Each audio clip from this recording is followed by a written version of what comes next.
terms of weaving in general and why it's such an interesting medium to get in, it's a 30,000-year-old tradition.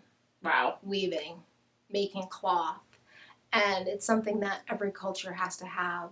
And we wrap our newborn babies in it.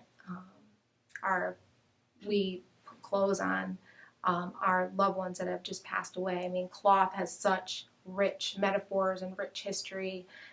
We use it to stay warm, to protect ourselves,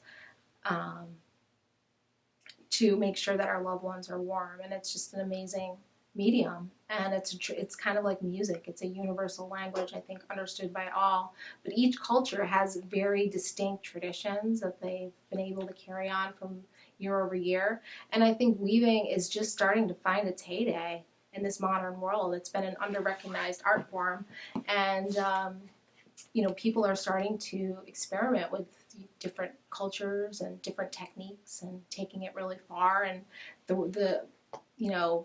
it's really endless what you can do with weaving. It's just so rich, and there's just so much there. And we can really respect our past and our heritage, our own personal heritage, or a place that we've visited and come to respect and love, and it's now part of who we are as people.